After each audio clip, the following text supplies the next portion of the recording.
মানুষ কোনোদিন গরু ছাগলের গোলামি। আপনি গরুর দুধ খান, গরুর মনে করেন যে গোস্ত খান, আপনার জন্য নিয়োজিত করা হয়েছে গরু ছাগল, ঠিক কিনা বলেন?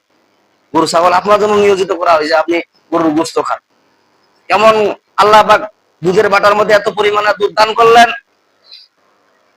ওই গরুর দুধ আপনি যখন second 1.5 KG 3 KG 5 KG 10 KG পর্যন্ত সেকেন্ড, ঠিক কিনা বলেন? সেই গরুকে যখন জবাহ করা হয়, দুধের বাটার মধ্যে অত দুধ পাওয়া যায় না, কোথায় গেল 8 কেজি 10 কেজি দুধ? এটা আল্লাহ তাআলা অবশ্যই নিয়ামত। আল্লাহ পাক বললেন যে আমি ওখানে দুধ দান করে আমি বান্দার নিয়ে খাওয়ার জন্য, ভিটামিন তৈরি করার জন্য ওখানে দান করেছি। বলেন না সুবহান। কেমন একটা অশেষ নিয়ামত আল্লাহ পাক দান করলেন। আল্লাহ পাক বলেন সেই গরু, সে ছাগল, আপনি বাছুরকে গরু দুধ খাইতে দেন না, সে দুধটা আপনি সেকে খায় ফেলেন, বাজারে বিক্রি করে দেন। তারপরে কোনোদিন গরু মামলা করছে নাকি, চেয়ারম্যানের কাছে কোনো মোকদ্দমা করছে নাকি যে লোক আমার বাছুরকে দুধ খাইতে দেয় না, সে সম্পূর্ণ খায় ফেলায়, কোনো মামলা মোকদ্দমা করে না? তার মানে কি গরুকে আপনার জন্য নিয়োজিত করা হয়েছে, আপনি গরু দিয়ে আপনি জমিনের মধ্যে চাষ আবাদ করেন, ঠিক কিনা বলেন? তারপর দিন কোনোদিন গরু আপনার নামে কোনোদিন মামলা করে না। ওই সেই গরু নিয়ামত দেয়, অশেষ নিয়ামত দেয়, দুধ দেয়, গোস্ত দেয়। সেই গরুকে আপনি যদি কোনো একটা কিবার দেখেন থাকেন, আপনি গরুকে পারাহার করেন, মায়ের দেন ধরে, তারপরে কোনোদিন গরু প্রতিহাত করে না, বিচার মামলা দেয় না। কেন দেয় না? কারণ গরুকে নিয়োজিত করা হয়েছে আপনার জন্য, আপনি ওর গোস্ত খাবেন, দুধ খাবেন। আর আপনি কার গোলামি করবেন? আপনি আল্লাহ তাআলার গোলামি করবেন। আপনি যখন আল্লাহ তাআলার গোলামি করবেন, তখন সমস্ত মাখলুকাত আপনার গোলামি শুরু করে দিবে। বলেন না সুবহানাল্লাহ। আর যখন আপনি আল্লাহ তাআলার গোলামি করবেন না, তখন এই পশু জন্তু গুলাই আপনার গোলামি করা লাগবে। তারাও আপনাকে অত মূল্যায়ন করবে না, তারা আল্লাহকে মূল্যায়ন না করার কারণে তো অভিশপ্ত জীবন যাপন করবে। আল্লাহ তাআলার গোলামি করা, চারটিখানে জিনিস গোলামি করা মনে করিয়েন না। সেই চন্দ্র সূর্য আল্লাহ পাক কেন তৈরি করেছেন? বান্দাদের জন্যই তৈরি করেছেন। বলেন না সুবহানাল্লাহ। এই যে সূর্য 9,30,00,000 মাইল উপরে আছে, এখান থেকে তাপ দিচ্ছেন, আপনি তাপ সহ্য করতে পারতেছেন না। ওদিকে রোজ কিয়ামত দিন সোহাগ মাথার উপরে সূর্য থাকবে, তখন কেমন দশা হবে? তখন আল্লাহ তাআলার আরশের ছায়া ছাড়া আর কোনো ছায়া থাকবে না। 7 শ্রেণীকে আল্লাহ পাক ওদিন কিয়ামতের দিন আরশের ছায়ার নিচে জায়গা দিবেন। তার মধ্যে 1 নাম্বার হলো ইনসাফকারী আদেল, যারা ন্যায় পরায়ণ বিচার করে। এখন তো বিচার তো অন্যরকম বিচার হয়ে গেছে। কেমন বিচার হয়ে গেছে? যে মুতে পানি নেয় না, ঢিলা কুলব না, প্রসাব পায়খানা করে না, ওরাই আলেম ওলামার বিচার করে, হক লোকের বিচার করে। আগে তো ওর বিচার করার দরকার যে ভাই আপনি যে সিগারেট খাচ্ছেন, এটা তো একটা অপরাধী কাম করলেন, ঠিক না বল? বলছে কেন আমি বিচার করি? বলছে আমি টাকাওয়ালা অর্থ সম্পদ লোক, আমাকে মানুষ মূল্যায়ন করে, ও আলেম হচ্ছে যে কি হয়েছে, ওর কাছে তো অর্থ সম্পদ নাই, ওর বিচার সে কজনে মানিবা যায়, ঠিক কিনা বলে? টাকাওয়ালা অর্থ সম্পদ আছে, এই জন্য একটা নামাজি লোকের বিচার করে। বলছে ভাই কেমন বিচার করে? ওই উল্লাহ খালে কাম করছিস তুই। ও যেটা রায় দিবে, একটা মদখোর, একটা বিড়িখোর, একটা প্রসাব করে যে পানি নেয় না, ঢিলাগুলো নেয় না, ও মনে করে একটা নামাজি লোকের বিচার করে। কেমন করে? ওই যে হুজুর গেলা যত ফেকরা, ওই যে কি ওই নবীজির আমলে নবীজি তো টিস্যু ব্যবহার করে নাই, ব্যবহার করছে আপনার ঢিলাগুলো, মাটির ঢিলা, আর আপনারা আবার টিস্যু ব্যবহার করছেন। ওই ফের বড় হাদিস মুফাসসির ব্যাখ্যা লিখছেন যে তখনকার যুগে এটা প্রযোজ্য ছিল, এখন যে ঢিলাগুলো পাওয়া যায় না, বেশিরভাগ টিস্যু পাওয়া যায়। আপনি সফরের মধ্যে যাচ্ছেন, তখন কি ঢিলাগুলো পকেটে করে নিয়ে যাবেন না? কেমন হাস্যকর জিনিস দেখায় না?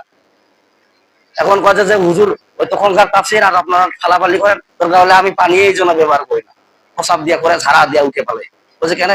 বলছে ঢিলাগুলো আর টিস্যুলা তোমার আল্লাহ তাআলা হয়েছে, আমার আল্লাহ তাআলা হয়। বলেন না নাউজুবিল্লাহ মিন যালিক। নাউজুবিল্লাহ নিয়ে তোমরাই ফালাফালি করো। তা আমি আপনাদের সামনে যে আয়াতে কারিমা তেলাওয়াত করেছি, সূরা নেসার 75 নম্বর আয়াত। কত নম্বর আয়াত? সূরা নেসার 75 নম্বর আয়াত আমি আপনাদের সামনে তেলাওয়াত করেছি। এই আয়াতটা নাজিল হয় কখন? বিশ্বনবীজি যখন মক্কা থেকে যখন মদিনায় হিজরত করেন। কোথায় হিজরত করেন?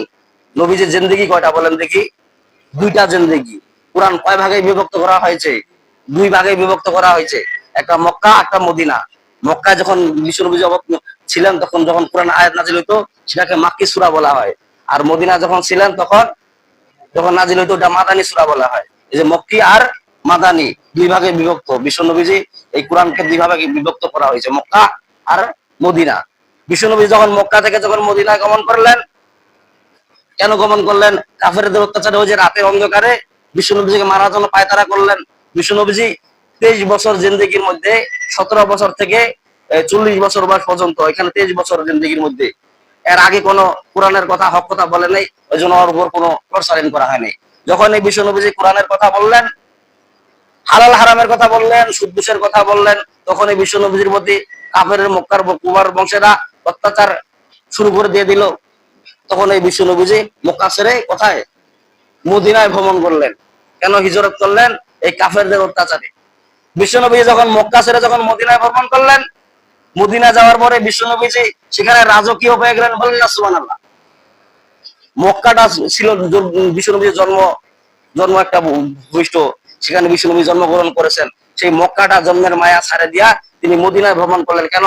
ইসলামের খাতির থেকে তাকে মানার জন্য পায়তারা করছিল, এই জন্য বিশ্ব নবীজি মক্কা ছেড়ে মদিনায় ভ্রমণ করলেন।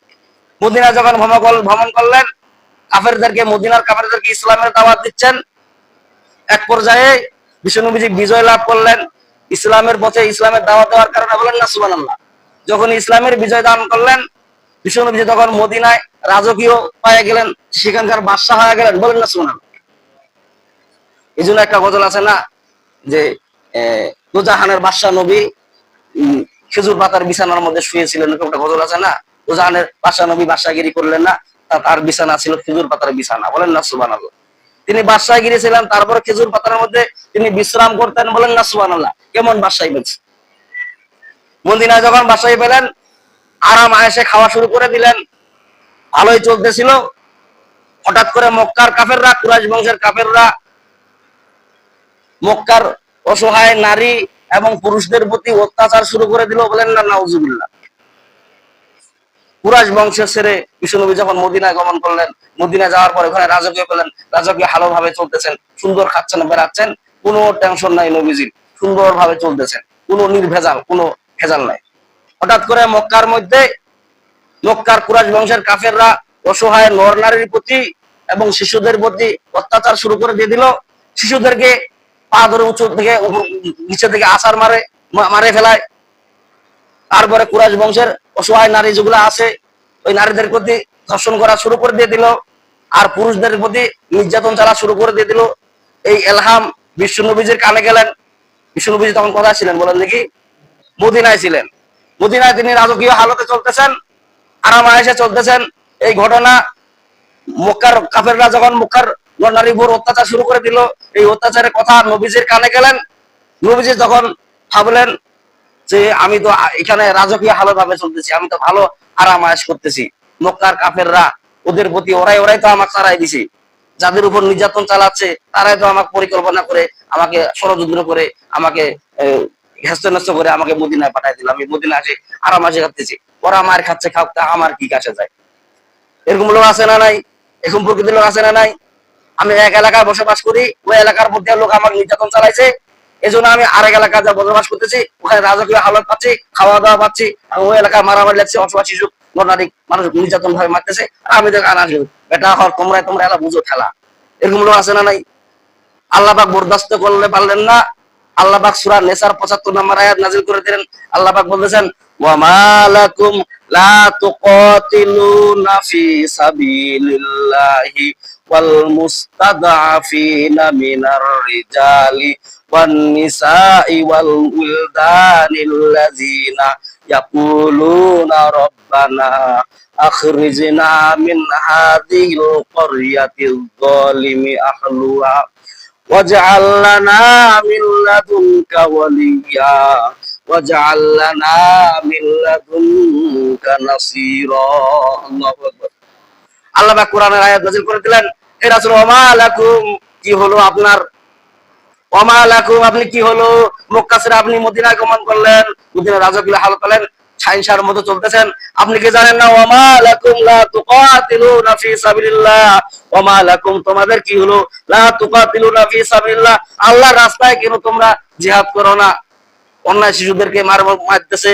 ওয়াল মুস্তাদাফিনা মিনার রিজালি ওয়ান নিসা, ওয়াল মুসাবিনা, দুর্বল লোকদের প্রতি, মহিলাদের প্রতি, ওয়াল উলদানিল্লাযিনা, এবং শিশুদের প্রতি নির্যাতন চলতেছে। এবং ওই সমস্ত লোকেরা বলতেছে, ইয়াকুলুনা রাব্বানা আখরিজনা মিন হাযিহিল ক্বরয়াতিয যালিমি আহলুহা ওয়াজআল লানা মিন লাদুনকা ওয়ালিয়্যা ওয়াজআল লানা মিন লাদুনকা নাসীরা। আল্লাহু আকবার।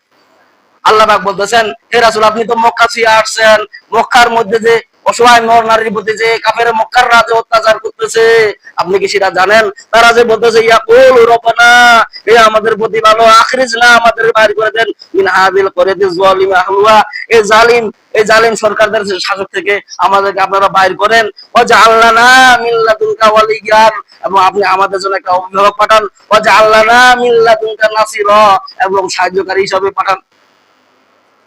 এই আয়াত নাযিল করা আল্লাহর কোনো প্রয়োজন ছিল? নবী যদি বিশ্ব নবী যদি মদিনায় ভালো হতো, খাচ্ছেন বেড়াচ্ছেন। আল্লাহ আয়াত নাযিল করতে, হে রাসূল আপনি মদিনায় মক্কা ছেড়ে মদিনায় গমন করলেন, অনেক ব্যথা কষ্ট পাওয়ার পরও নিজের জন্মভূমি ত্যাগ করে আপনি মদিনায় গমন করলেন, কিন্তু মক্কার মধ্যে যে কাফেররা নর নারীর প্রতি অসহায়, নর নারীর প্রতি শিশুদের প্রতি অত্যাচার করতেছে, এটা কি আপনার কানের মধ্যে যায় না? কিসের আপনি নামাজের বড়াই করেন, কিসের রোজায় বড়াই করেন, কিসের হজের বড়াই করেন, কিসের যাকাতের বড়াই করেন? আপনি কি বড়াই করতে পারেন না? অসহায় নর নারীকে নির্যাতন চালাচ্ছে, এগুলাকে আপনি প্রতিবাদ করতে পারেন না? তাহলে আপনি চিন্তা করেন, এক এলাকা থেকে আমি আরেক এলাকায় ভ্রমণ করলাম, ওই যে এলাকায় ভ্রমণ করছিলাম ওইটা আমার জন্ম দিবস, ওটা আমার জন্মভূমি ছিল, ওখানে আমার প্রতি নির্যাতন চালাইতো, সেই আমি জন্মভূমি ত্যাগ করে যখন আমি আরেক জায়গায় যখন আমি বসবাস করলাম, সে জায়গায় সাহিংসার মধ্যে বেড়াচ্ছি, ওই জায়গার লোকেরা যদি অন্যায় ভাবে যদি লোকেদের যদি অত্যাচার করে, সেখানে প্রতিবাদ করার লোক দরকার আছে না নাই? আল্লাহ পাক বলছে, ওয়া মা আলাকুম, কি হলো হে রাসূল আপনার ফি সাবিলিল্লাহ, আপনারা আল্লাহর রাস্তায় জিহাদ করেন না? নামাজ কিবা পায়া আপনি কি সাইনসার মতো চলে, আপনি কি ভুলে গেলেন নাকি মক্কাকে? আপনি কি ভুলে গেলেন? কিসের পড়ায় দেখান আপনি? ওয়া মা আলাকুম, কি হলো আপনার লা তুকাতিলু, আপনি জিহাদ করেন না ফি সাবিলিল্লাহ আল্লাহর রাস্তার মধ্যে? ওয়াল মুস্তাদআফিনা মিনার রিজালি ওয়ান নিসাই ওয়াল উলদানিল, অসহায় নর নারীর প্রতি মক্কার কাফেররা যে অত্যাচার করতেছে, ওদেরকে নির্মম ভাবে যে মারতেছে আর এইভাবে অত্যাচার করতেছে, আপনি কিসের নামাজের বড়াই দেখান? আপনি কিসের যাকাতের বড়াই দেখান? আপনি কিসের হজের বড়াই দেখান? আপনি ওখানে সাহিংসার মতো চলেন, অথচ আশেপাশের লোক না খায়া মরে থাকে, সেদিকে আপনি ভ্রুক্ষেপ করেন না। আপনি বলেন যে আমি বড় হাজি, বড় নামাজি, বড় বুজুর্গ, এভাবে বড়াই দেখান, কিসের বড়াই দেখান? আপনার এগুলো আওয়াজ কি আপনার কানের মধ্যে যায় না? অসহায় শিশুর কান্না, নর নারীর কান্না, মানুষে খাবার পায় না, রাস্তাঘাটে চলাফেরা করে অসহায়ের মতো, এগুলা কানে কি আপনার যায় না? ওমা আলাইকুম, কি হলো তোমাদের? লা তুকাতিলু, তোমরা জিহাদ কেন করো না? আল্লাহর রাস্তায় কেন নামো না কেন? ফি সাবিলিল্লাহ, আল্লাহর রাস্তার মধ্যে। ওয়াল মুস্তাদআফিনা মিনার রিজালি ওয়ান নিসাই ওয়াল উলদান, যারা অসহায় নর নারী রাস্তার মধ্যে আছে, মুসাফির হালতে চলে, আপনি সাইনসার মতো চলেন।